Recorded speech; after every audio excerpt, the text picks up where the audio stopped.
Para ibu dan bapak, saudari-saudara, rekan-rekan yang terkasih, siapa di antara kita yang pernah naik gunung? Ada yang suka naik gunung, hiking? Ada ya? Ya, biasanya kalau orang naik gunung itu kan perjalanan mendaki gitu ya, terjal, kadang-kala juga mungkin dengan bawa barang ranselnya itu penuh dengan beban.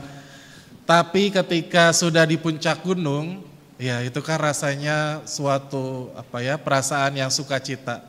Bisa melihat pemandangan di atas gunung itu kan wow banget ya. Mungkin kalau saudara-saudari nggak tahu ya ke gunung mana. Kalau saya tuh ke Gunung Sahari taunya. Jadi kalau di atas gunung itu kan pemandangannya takjub luar biasa walaupun kita tadi ya sudah berjalan mendaki. Tetapi kalau sudah di atas gunung itu menjadi suatu perasaan yang boleh dikatakan sukacita. Kalau seperti tadi kita mendengarkan para murid Yesus juga diajak oleh Yesus pergi mendaki gunung. Sepertinya mereka mengalami suatu perasaan yang sukacita sekali sehingga kemudian Petrus itu minta kepada Yesus untuk mendirikan 3 kemah. Satu untuk Yesus, satu untuk Musa, dan satu untuk Elia. Ya tentu perasaan berkobar-kobar, ya perasaan di mana kok udahlah saya senang di sini gitu ya. Rasa-rasanya juga kalau mau turun lagi kayak aduh capek lagi gitu ya, kayaknya udah deh mau aja di atas gunung. Saudari-saudara terkasih, hari ini Minggu Prapaskah yang kedua, tema ataupun juga bacaan yang kita dengarkan peristiwa kemuliaan Yesus di atas Gunung Tabor bersama dengan Musa dan Elia.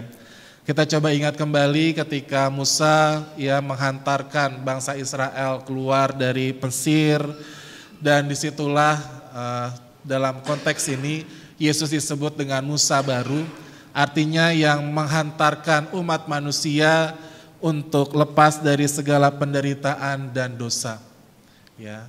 Maka di situ mereka dikatakan berbicara tentang tujuan kepergian Yesus yang akan digenapinya di Yerusalem. Ya. Kenapa Yerusalem?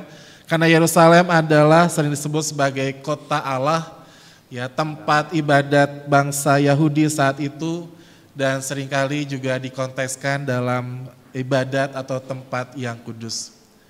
Maka saudari dan saudara terkasih, ketika mereka sudah merasa nyaman di atas gunung, seperti kayaknya udahlah mau stay di situ, mau tinggal di situ terus, sehingga ini menjadi permenungan bagi kita. Apakah rasa nyaman? Apakah rasa nikmat? Apakah ketika kita sudah mengalami situasi yang begitu begitu dahsyatnya sehingga kita lupa untuk masuk ke dalam realitas kehidupan kita? Maka pada permenungan hari ini saya mengajak teman-teman, salah satu yang dapat kita renungkan adalah ketika di situ Yesus juga mengajak para murid untuk kembali turun gunung.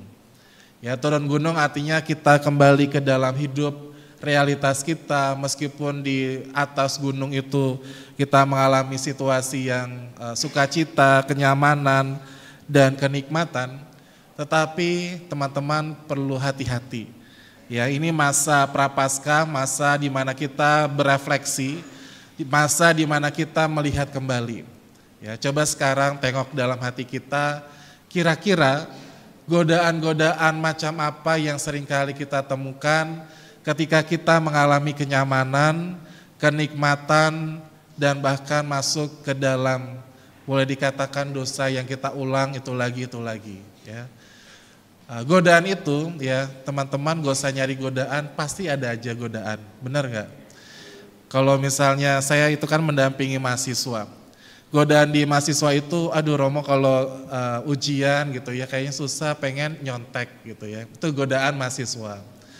Ya, kemudian saya juga punya OMK, rekan-rekan muda, ketika godaan menjalin relasi, wah itu juga struggle luar biasa. Bagaimana mereka mau menjalin relasi, tentunya relasi yang sehat, tetapi juga ada godaan-godaan yang membuat mereka juga, aduh lagi sepi nih gitu ya, kayaknya gak ada yang ngeliat nih gitu ya.